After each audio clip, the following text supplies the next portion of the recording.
and action. And welcome everybody. This is PnP Weekly episode 242. It is 25th of March. We're heading to the second quarter of the year pretty soon, which is cool. And we're finally getting time zones back aligned as well, which has been a bit of a painful. 1 more week, right? 1 more week. Yes. At least my calendar went boop, boop, boop, boop, boop, and it's just crazy. I actually do not mind. Like all meetings are earlier now, which is like, yes, True. I'm okay with that.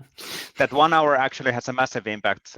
So in my case, the lunch in Redmond moves from 10 p.m. to 9 p.m. And then, the evening 1 hour is actually, that's a huge, it's like, wow. So, because I typically work until lunch Pacific time from Monday to Thursday. So, story of my life. Yes. Anyway, so. On that optimistic note. On that positive note. Now, today, in the PnP, yes, on the PnP Weekly, I always talk about the latest on time zones and work-related topics and latest on Microsoft 365 and Power Platform and other related technologies areas. And this time, we also have a visitor, like typically, who is... Today, our guest is Robert Schouten. He is a Dutch MVP working at Rapid Circle. Yep. And we're going to talk to him about his journey, his community work, and everything else related to M365. Yep, excellent. So let's actually jump right into the interview, and we'll come back here for the articles. Excellent, let's get started. So welcome, Robert, on the PnP Weekly episode, what was it, 240 something? 242. Thank you, Waldek. I'm here the whole week. Yes. Now, Robert, let's start with basics. Who are you and what do you do for a living? Yeah, thanks for having me. My name is Robert Schouten. Schouten, I learned last week at the MVP Summit. How to say your own name. Yes, Schouten. Perfect. Schouten. In Dutch you say Schouten, and that's really hard to pronounce. That's a bit difficult, because there is no R on it either. So why are you... Yeah. There's a hard G. You have SCH and the CH, that's the hard G. Basically, you try to spit and that's the sound.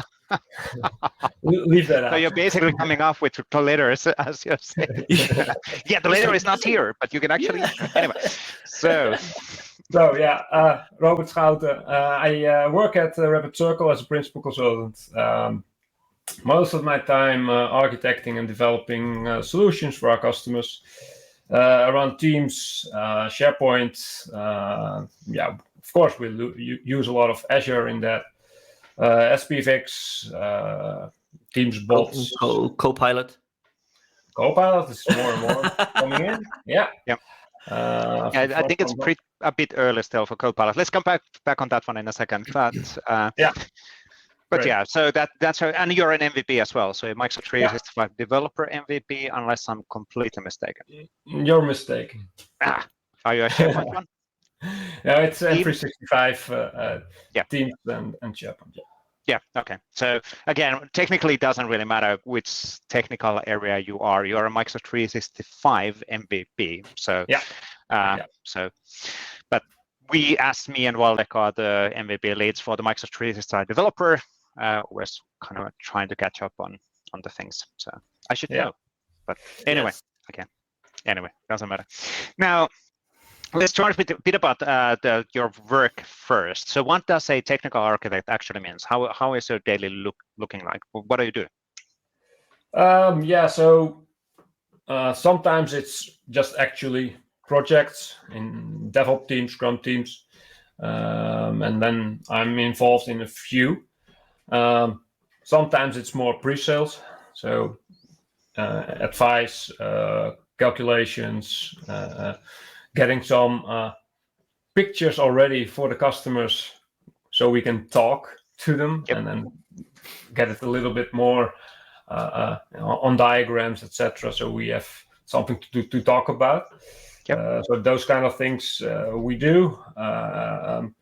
And then more in the projects, sometimes it's more really coding and stuff. I really love to be on the, how do you call them? The knobs, to turn the knobs. To turn the knobs, yeah. I really love to keep doing that. so you really know about the bits and the bytes, and really can advise also. So yeah, sometimes it's a little bit more from above, and sometimes it's more deep. Yeah. And, those combinations I really love. Yeah. You've been around for a while. Like you've been doing work from probably SharePoint on-prem all the way up to now. Yeah. How do you see your one interests and two your areas of expertise evolve over time? Yeah. So let's start a little bit at the beginning of my career. I started around '99.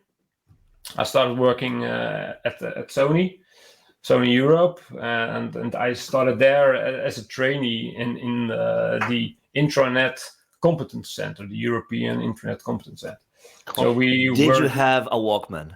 Yeah, of course. There you go. Everybody has There a you go. come on, of course. I don't know, just asking. I just came along yesterday around an old one I had lying down somewhere. I should have my Sony mini disc somewhere as well. You know, the MD Walkman. So I came along the that mini was good. disc version yesterday, so but I also had the old cassette ones. And Yeah, of course. But started there. The tech around then was more around ASP Classic, Visual Basic 6, Access development, and a lot around SQL Server. We did a lot of stored procedure things and those kind of things, logic in there. But we built intranet portals with our own custom CMS, those kind of things. After I think 6-7 years, I thought more around, okay, I would like to do more on consulting, and then so I went to a consulting company. Then started off with ASP.NET, more on that part, so more web development. And one day my manager from the other department came to me. He said, "Hey, do you know SharePoint?" SharePoint. Funny how everyone's story is exactly the same. Exactly Like, the there's same. like somebody asks, like, "Hey, do you know SharePoint?" It's like, "What?" Yeah. So then at first I said, I want to stay in .NET and web development, but that's also good. So after a while, he came back at me, and also some other colleagues, and then we started to talk about it. And I said, that's pretty awesome. You can do in there, but you don't always have to have concerns around. Okay, you have to do the whole UI. So log in and authentication. More extracted away, and then and that line, I see that coming back a lot of times in my career. Also, at the moment, I'm also doing a lot more with the Power Platform, and that's also something which extracts away a lot of things for you as a developer, or low code, high code, full code, doesn't really matter, but it extracts a lot of things away.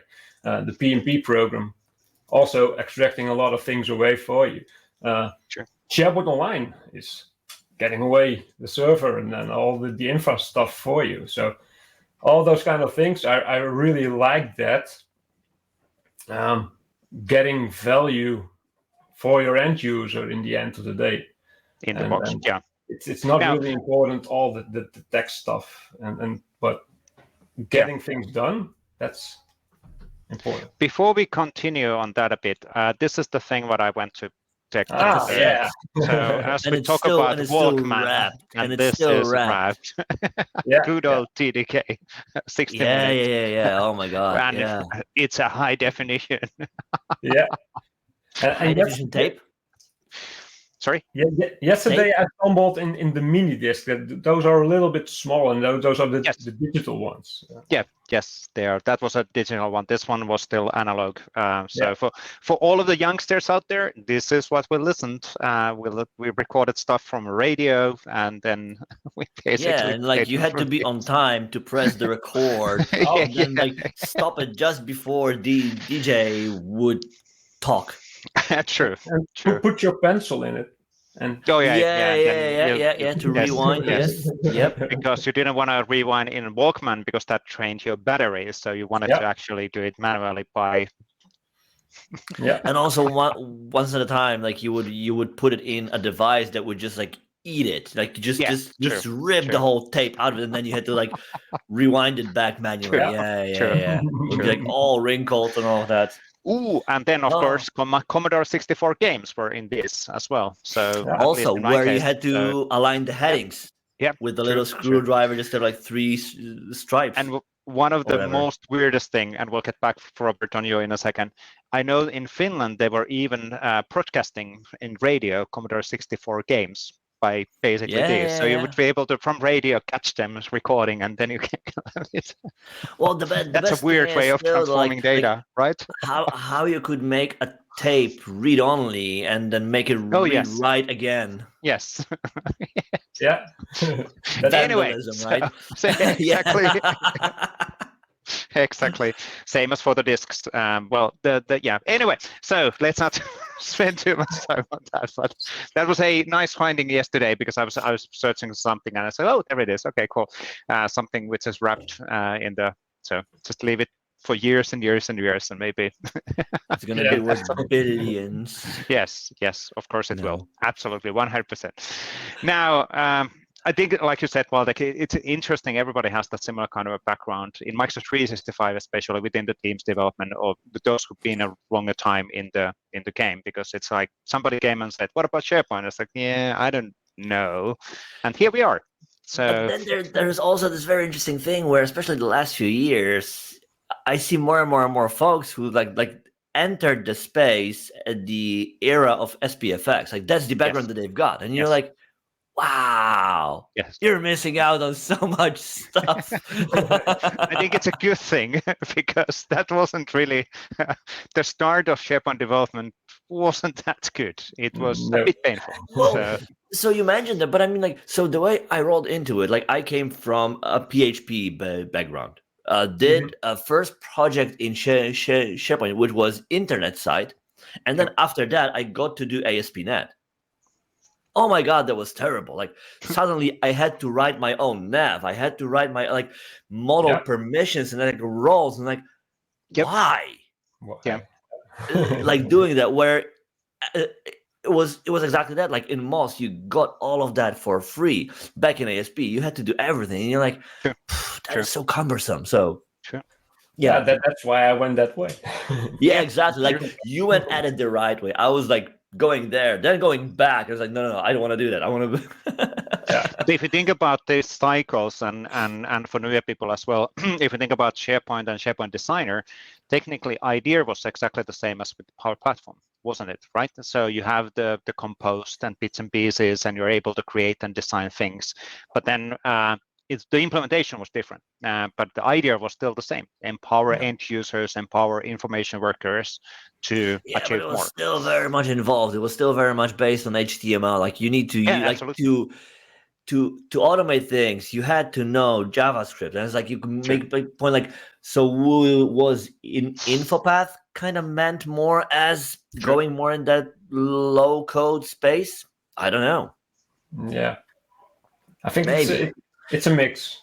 Yes. But luckily, all of that is behind now. Now we are on Power Platform and in the cloud. So there is that. Yeah.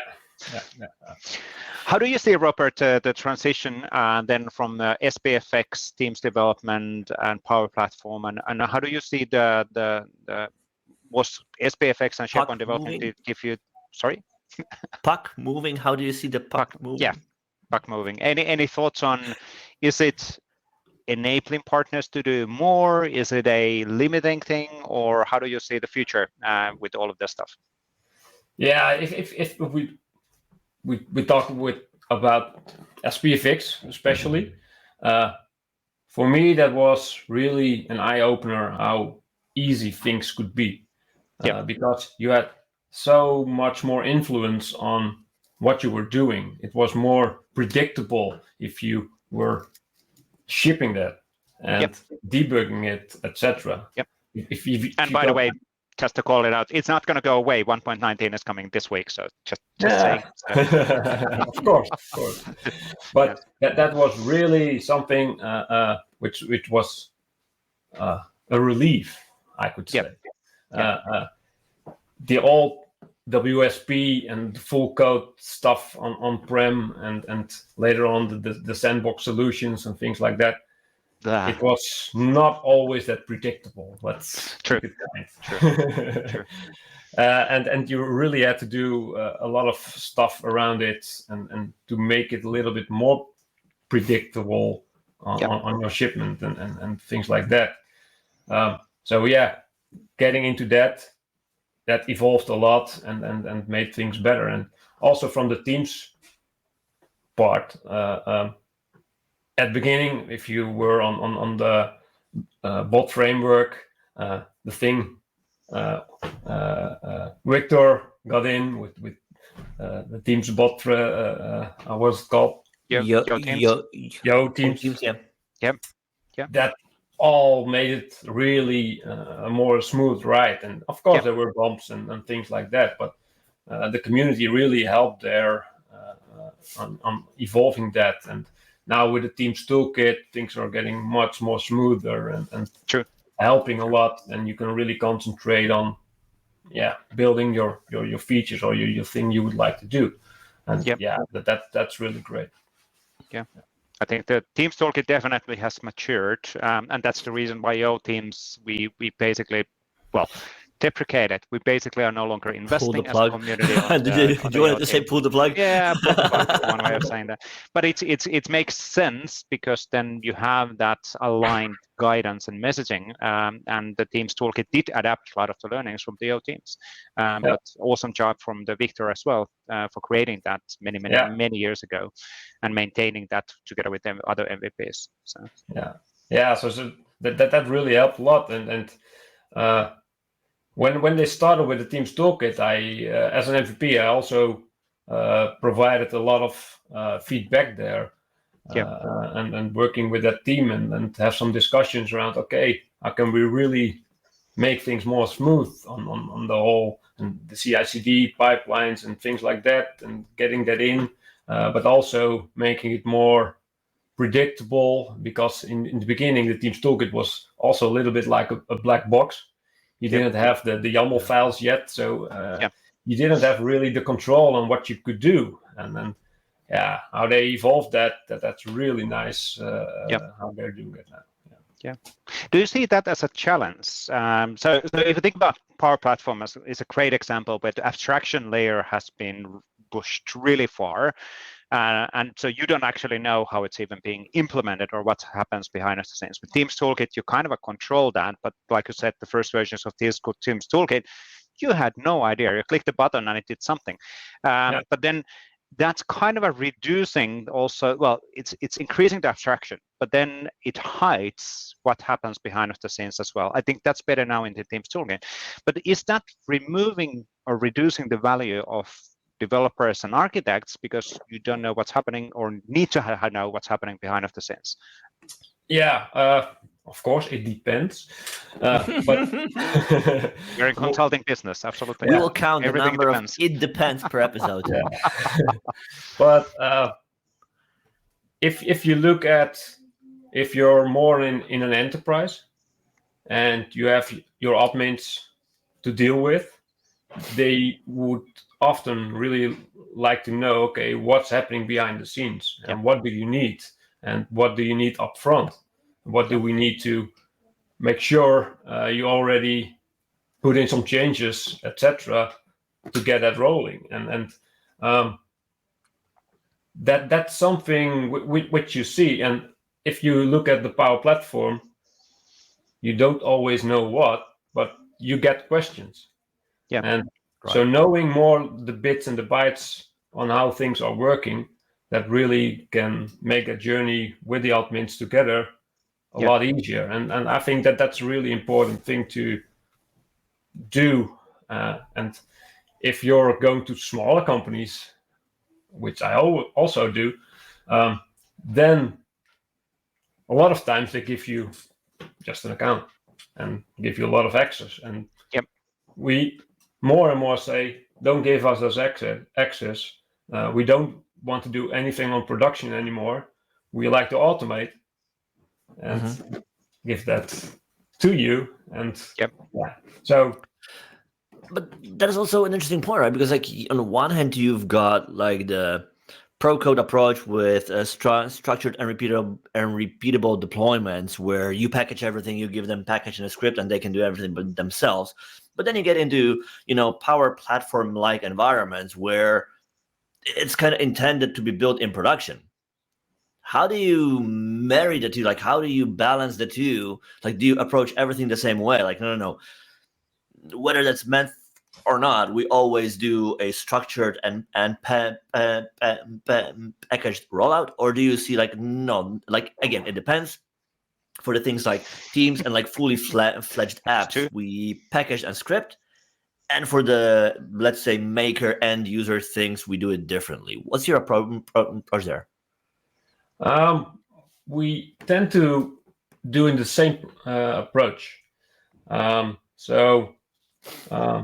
Last year, they did a pretty big project with the customer. It had full code and it had low code, but we started developing on our own environment, not an Power Platform environment, our own tenant. Okay. So we also shipped over your own tenant. No. Over tenant. All tenant. Our tenant was our development environment. Yeah. And then we had two environments at the customer. Gotcha. We had an environment for testing, validating, and one for production. So getting things from there to there, that was sometimes pretty hard. But right.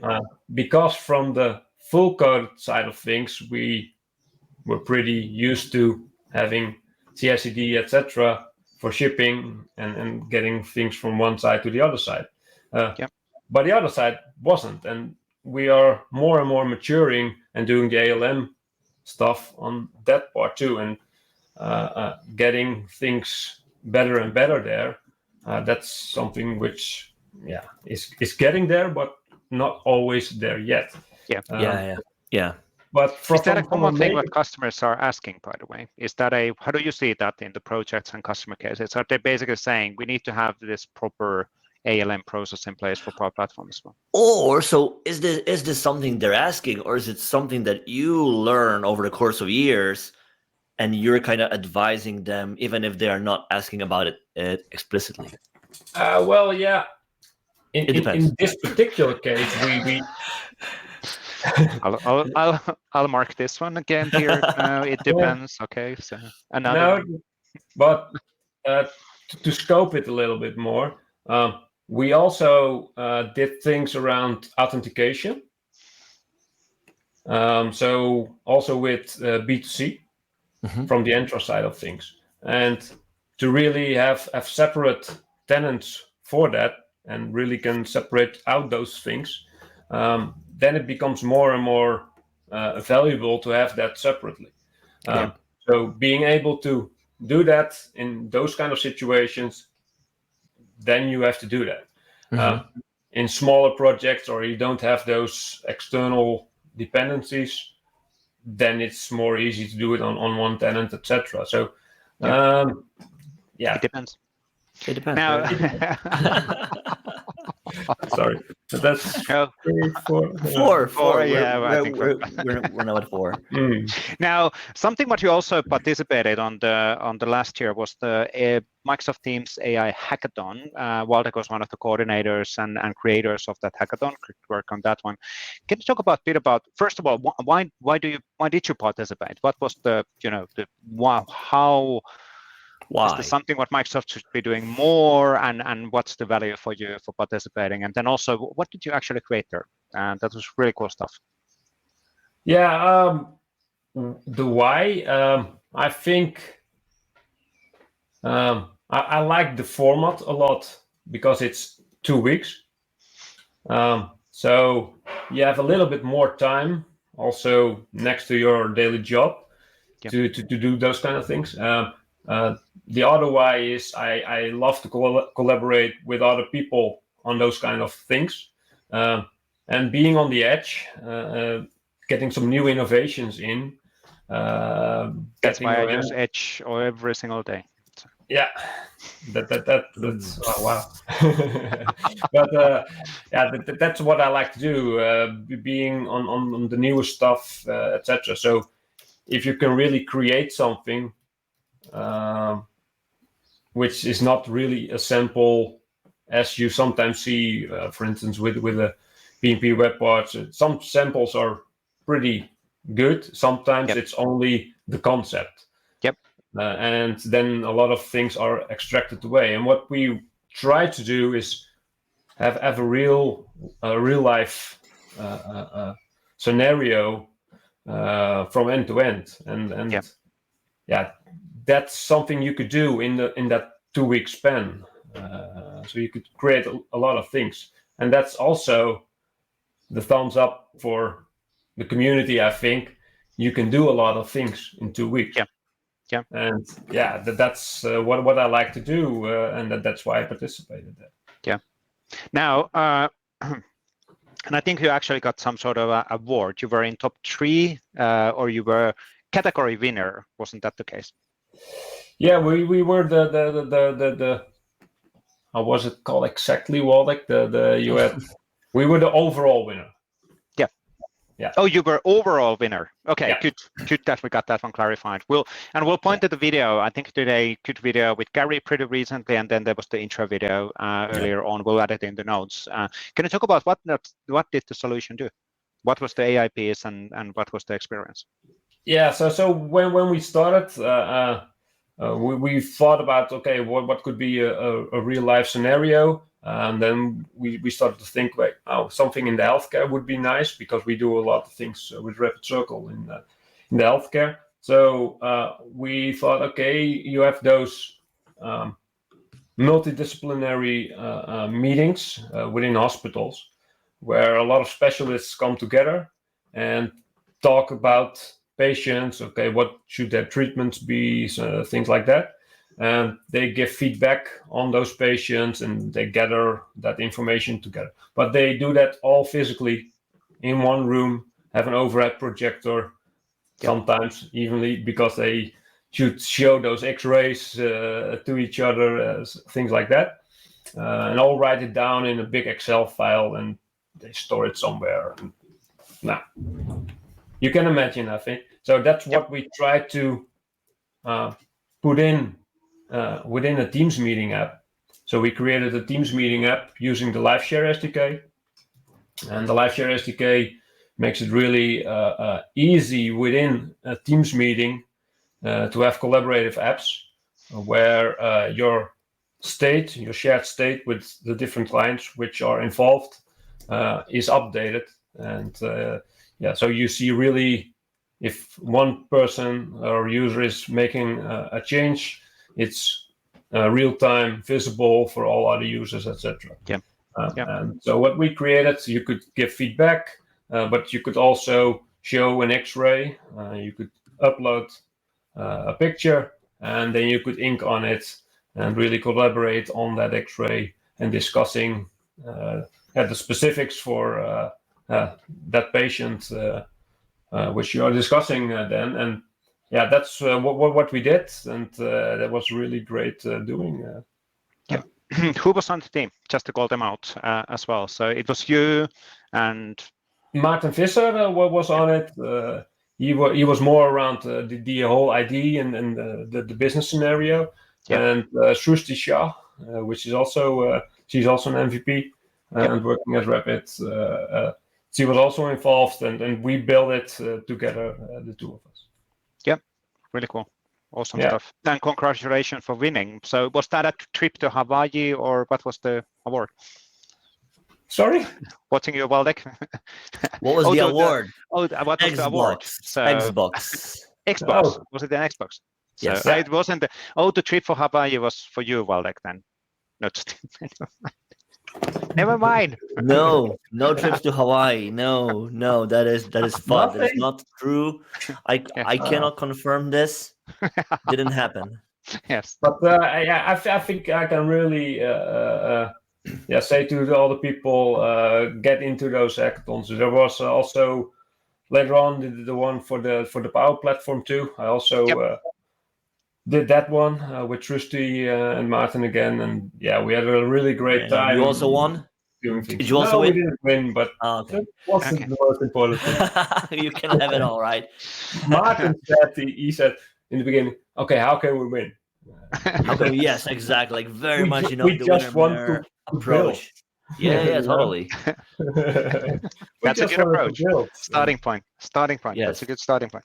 Now, how do you? What is your tips on? You're an MVP. You're a technical architect, and you do hackathons and all of that stuff. That requires a lot of technical, knowledge and background information. And there's only 24 hours in a day. So, what's your kind of a way of staying up to date on what's happening, and how do you pick the things? Where are you spending your time?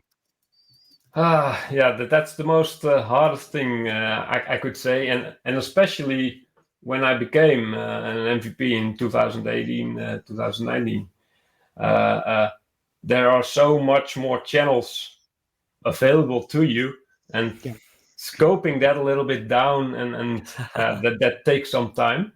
But not say yes to everything. So right. So you cannot say yes to everything, and I like a lot, and that's one of my pitfalls, because I like a lot of those techs and new innovations. But you cannot be everywhere at the same time, the same place. But I use Twitter and LinkedIn a lot to get new things in. I use Fitly with some people I follow a lot to get those things in. Some podcasts. Mark Cashman with a pit stop every month. That's worth the monthly a lot. Summary is really good. Yeah. So those kind of information, I really could encourage people to follow those kind of people on doing things. And one of the other things I did a lot, and last year I didn't because my health wasn't that well last year. But blogging and writing down your own things or speaking on your own things, helping people with that, I think that's really helpful. And getting to know those people and following those people really helps. Yep, definitely. I think Waldek is a good example of a write down a lot of thoughts and share them with the audience as well. Because again, when you're writing your stuff down, it will reinforce, by the way, remind you as well, because you're writing stuff down, and then sharing those with others will spark ideas, and then you get back from the discussions. So definitely good guidance. Now, how do you get to be an MVP then? So, okay, if somebody's watching this, is like, okay, I will follow up on this blog post. I will follow up on this. When people. I grow up, I want to be you, Robert. How do I want to be Robert? What is the recipe? Just have fun, do your thing. That's what I could say. It's not something to become, I think. Yeah. It's something you should do, and you should love to do. You should love to help people and do your thing. And if you're doing a good job, it may get noticed. And I think if you're involved in the great community, the Microsoft community, you get noticed. And then, but it's not something from day one. If you start out doing things, you're there. It should evolve, and that's something you start doing, and that's what I started doing, and in the end, I'm so still the guidance is super simple. It's do things, talk about them. Yeah, talk about that. Do things. Talk about the things you do. Yes, and you love doing the things you do. Yes, exactly, and love what you're doing. Love what you're doing. Do things. Love what you're doing, and talk about the things what you do. That's good. So, I think That's probably definitely that's a good guidance for getting to MVP status as well. Because again, when you talk about things and sharing your learnings, then typically people do know this. So and it doesn't have to be rocket science. I think some of the people are always thinking on, well, somebody else is always, there's already a video about this one, so I can't do a thing. Yes, you can. There's always an alternative perspective. So every one of us have our own thoughts and subjective thinking on the features, capabilities, and all of that, and those opinions matter. So so that is one, and two, everybody explains things in different way, and the way you explain, like the people explaining something resonates with the way one people or one person learns, right? So it's always a personal preference as to language, phrasing, explaining things. So just because like everything seems to be already invented, which again isn't even the case, it means like it shouldn't stop you from sharing your thoughts and your work. Like as long as again, like you are excited about it, go out there, whether that's video, an article, or sample, or guaranteed it's gonna help somebody. Exactly. In the end, the audience is always different, because some people like high over block just getting introduced to things, and some people would like to know more about bits and bytes and going some more deep. And so the more people talking about things, the better, I think. So just 100%. Get the word out and help things. That's a good closing thoughts. Before we close though, what's happening this week? Anything interesting what you can talk about? If you can't talk about the customers or cases, but in general, how does Robert's week look like? At the moment I'm doing some Copilot stuff. Cool. Also looking into some more specific Copilot. So we're looking into Copilot Studio, but also the plugin part of things. Yep. I don't want to elaborate a lot more on the Copilot Studio, because extracting things away is nice, but you also sometimes would like to know what's in that black box, and that's sometimes a little bit hard. But doing with things LLMs, it is hard to understand where the stuff is coming from with LLMs and Copilots, because it's answering as like, it's the cloud. Where this came from? Yes.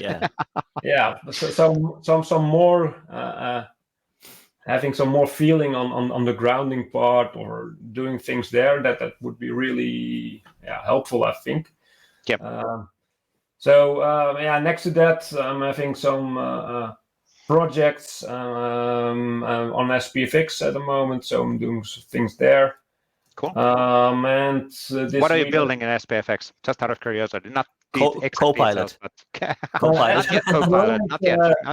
I'm building on a time management cool. solution. It's a widget within Itchycraft. I don't know if you know Itchycraft, but that's for your homepage. So some widgets there for entering your time. So cool. That's one of the things. And I start off this week for a new project for an integration project to do some backends to SharePoint. Cool. Anything else? Cool. Because it seems like you have still like two days left. That's a lot of stuff. And of course, Eastern is coming as well. So we do have in Europe we have a long weekend, 4-day weekend coming up, which is nice as well. So. So some extra time then. Yeah, there you go. That's the community time, right? Because it's outside of the. Anyway, so that was the Monday. What about you, Waldek?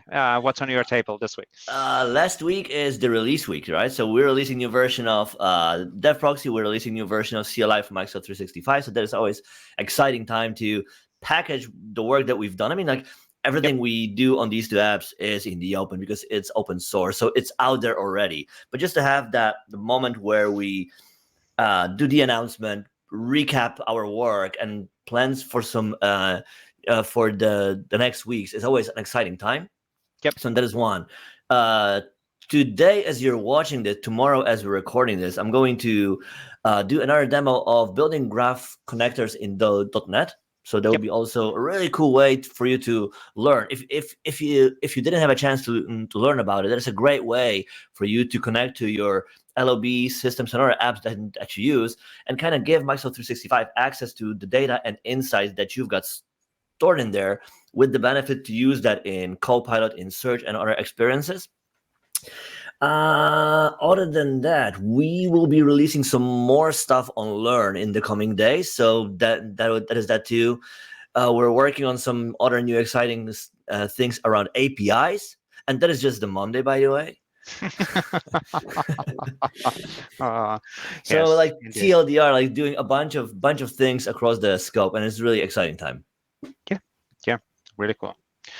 On my side, we're releasing SharePoint Framework 1.19 beta. I think on Wednesday, unless we'll anyway, Tuesday, Wednesday, we'll see how it goes, depending on the things. That's really cool. So Viva Connection gets more new card types and all of that stuff.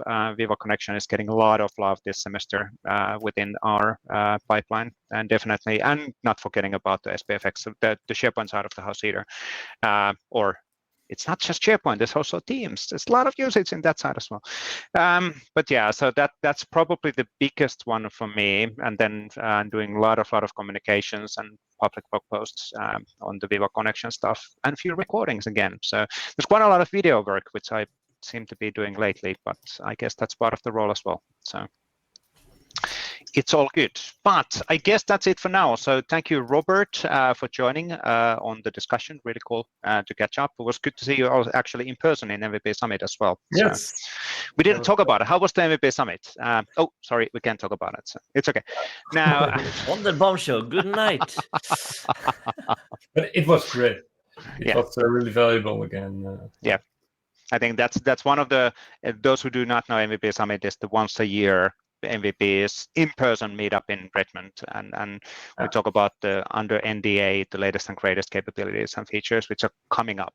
Not what have we shipped, but what are we planning to ship, and that's always changes the dynamics, and obviously getting the feedback from people like Robert and all of the other MVPs on we're planning to release this and this, give us feedback, and getting that has a lot of value for engineering work.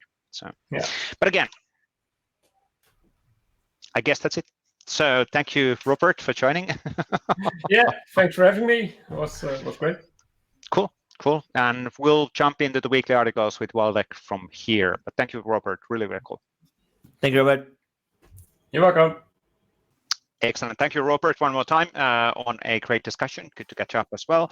And I really liked the solution for the Teams AI hackathon last year. That was really, really cool. The health thingy. So that was awesome stuff.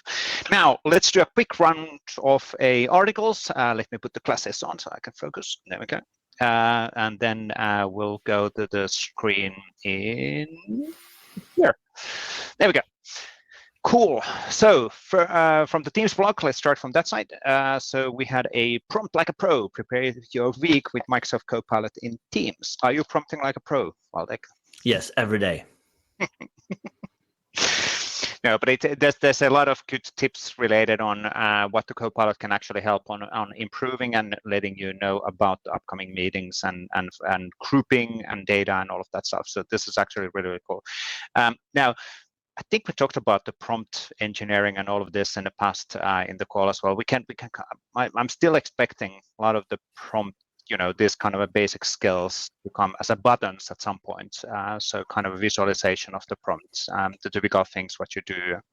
So you don't have to do, massive prompt engineering, but still, whenever you need to mash out the data in a bit differently, it's good to have those skills. Well, and I think the other side too is it's something that we've already been having at OpenAI for quite some time. I like the idea a lot, which is the custom GPTs. So basically, the idea that you've got a specific assistant optimized for a use case, whether that's writing a document, summarizing things, marketing plan, having your PM buddies, anything you want to do. But basically have that thing which is optimized for the use case so that you can basically get to the chase without having to prompt engineer every single prompt and write like a novel every single time you want to do something. True. So you have that system prompt behind of the scenes already added, and then when you access the chat or however you're accessing those, however we'll be exposing those within the UX in the future, it's already right? Yes. So it's what? Sorry. Sea turtles. Sea turtles, yes.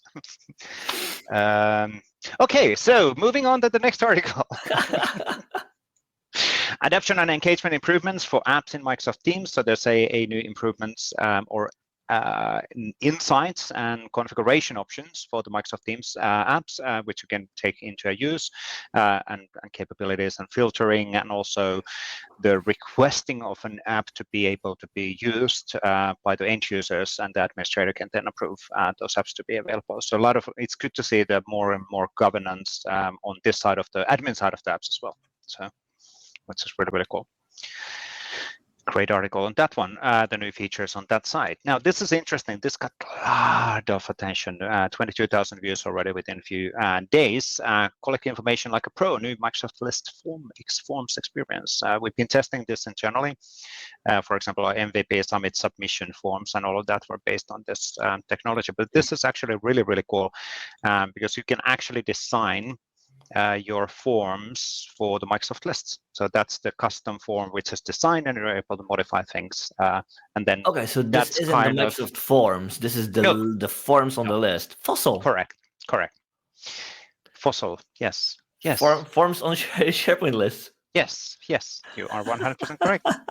And now, but you are actually hitting one of the key points here, which is, well, what about the Microsoft Forms, and then versus this one, and what all of that stuff. And it's like, well, yes, there are two different kind of competing technologies. The Microsoft Forms it has existed longer time, but it's a bit of a different technology than this one.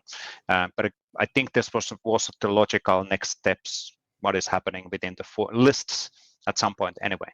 So, but you cannot, at least for now, send this as a anonymous link to anybody. I was just about to ask that. Do you know if that works for anonymous? No, it doesn't. So it's in org only. Fair enough. You got to have the access to the list.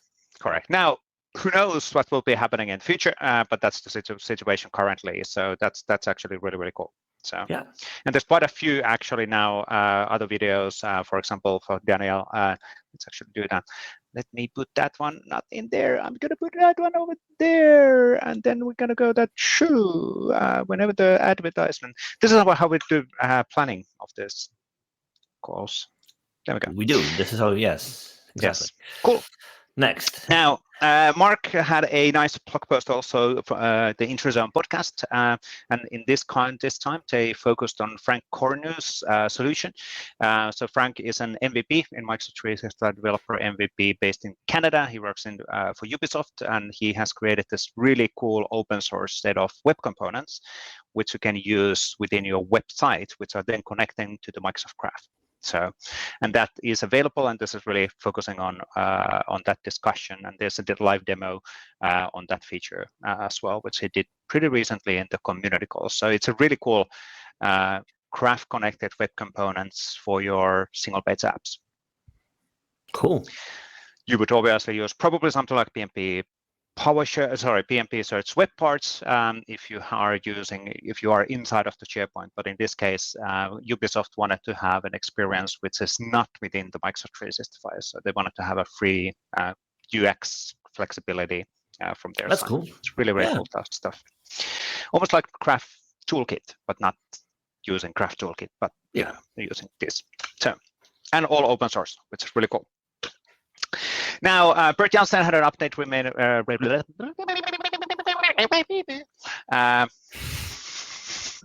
related on remote event receivers. So this is kind of an additional clarification on top of the SharePoint adding model deprecation. So what's going to happen in here? What's the timelines? There's a bit of a different timeline Now I'm reading this. Yes, cool. And didn't disclose anything. Bit of a different timeline for the remote event receivers to stop working, and then we're looking into having improvements in the webhooks and a few other things which you can tackle the remote event receiver requirement. There's a classic requirement which says, how can I cancel end user operation based on the kind of a validation UX? You can. So and yeah, remote event receivers, you could actually do that. It's a synchronous call. So, and that requirement is now the challenge, so to say. But we'll be looking into that. There's a few different options. What if you would be able to completely overwrite the list UX, like you can do with list forms, but using Pro code? So that would be interesting, right? You can build something in SPFX. Yes, but you could, when you go to the list, you would still be able to. Right now, you're seeing the list UX. So there is no list. There's no list. In the future, who knows? Who knows? Who knows? Think like a people scientist telling a compelling story with your data, and this is from the Viva People Science team. So basically, a second seminar on the think like a people scientist. If you want to be a people scientist, then this is the story for you, right? I think it's more like if you want to convince people or influence people, if you want to encourage people to do something, you got to have a compelling story, and for that you need to understand people behavior, human behavior, which is, I think, this is all about. So well, yeah, absolutely. That's how I would understand. Why stories are more memorable and impactful than facts alone. Yeah. Yes. 22% of people say that. No. But this is a recording. It was a live webinar, and I think they're doing additional ones in the future.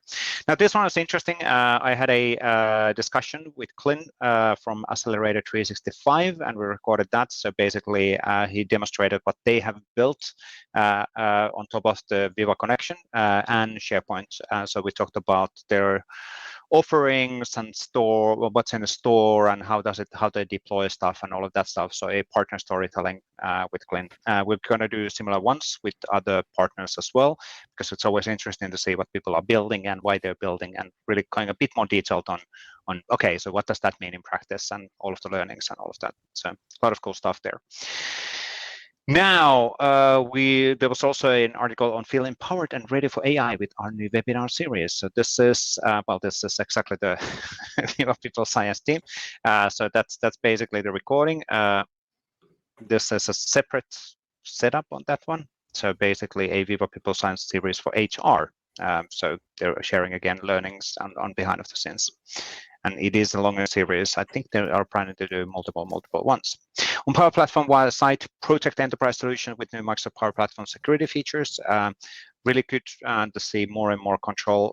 Also, on Power Platform side, of course, there is already a lot of control, but it's basically more and more aligned as an enterprise pro developer storytelling, as we can see from the messaging as well. So really cool insights on what's invested in that side. There was also announcing general availability on built-in database offline for Canvas apps. That's really interesting. That's actually really interesting. Offline scenarios for Power Platform, super cool that we're getting here, because even browsers can nowadays do offline properly, which is really cool. Yeah. Control access in database with IP firewall, secure data with ease, related on enterprise scenarios. But again, you can filter things, who can access which data where. Makes perfect sense. In the same way as we can do for SQL Azure. In Azure side, we can filter out who's able to access things. On the PnP or the Microsoft 365 Power Platform community blog, we had a send calendar reminders for particular teams messages by utilizing adaptive cards, and the Microsoft 365 group calendar by Hubert Lamb, walking through a scenario and what has been done. There's the adaptive card and how we can enable that specific scenario. That adaptive card is pretty massive. It's a pretty big adaptive card. Yeah. What does it show? Do we have a picture what it shows? There's a associated video. Oh, there you go. Not, however, I'm going to actually put that one in here. Waiting. There we go. Cool. And then Kinga Kasala had a really nice four different blog posts related on Power Platform extensibility options. So what's in Power Automate, what's in Power Apps, what's in Dataverse, and then that's the overall intro article. That should be the first one, by the way, on those. So don't code if you don't need to, which is a good message as well. So what is available there, what's not available, also understanding what's out of the box, and what you can code. Which is important to understand. Salespeople will promise everything, but then the reality might bite us, right? We're running out of time a bit. Teams AI Library blog series from Simon. Really cool summary AI on that side. Awesome. Thank you, Simon, for these. It's a longer series. Guido has an article related on Connect SharePoint Framework web parts using dynamic data. Really cool. You can have multiple web parts discussing between each other, and he explains how. New Outlook for Windows, deployment timeline and consideration. So that's really important. Mail and calendar app in Windows are going to be dropped. And then the new Outlook is going to be the chosen one. Is that the right way of saying that? I guess it is. Mark D. Anderson had a blog post related on new Microsoft List Forms experiences, so a summary on that one. A lot of excitement on this feature. Also, Peter Venstra had options for documenting your Power Apps, comments, code controls. Really cool stuff as well. Now, forms experiences, again, Giuliano De Luca, good to have him back. Form, and building those custom forms. How does it actually work? A lot of excitement on this one. Synpraxis Consulting had a video related on migration. So it would be good to have the title a bit more migration to what, where, how, who. But it's the Microsoft 365 migration scenario, tenant to tenant, or to the tenant to the Microsoft 365. And then there's a new video from April, create apps easily using a new modern app screen templates. So starting points, really cool. And then Laura and Joel had a Power Hour recording on SharePoint web parts, so what's available, and they're looking into scenarios and examples also from the lookbook, which is awesome.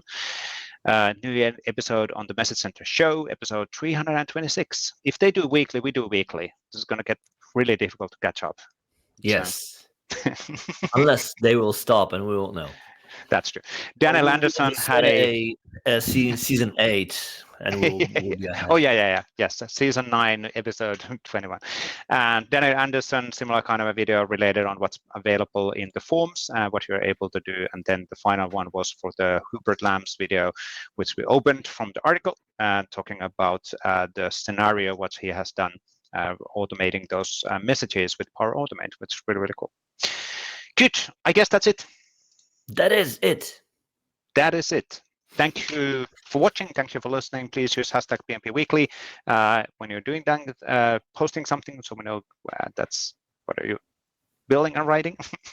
English is hard, but I think that's it. Thanks, Waldek. Thanks, Waldek. Cool. But thanks everybody for watching and listening. We'll be back within a week. Cheers. Bye-bye. See ya.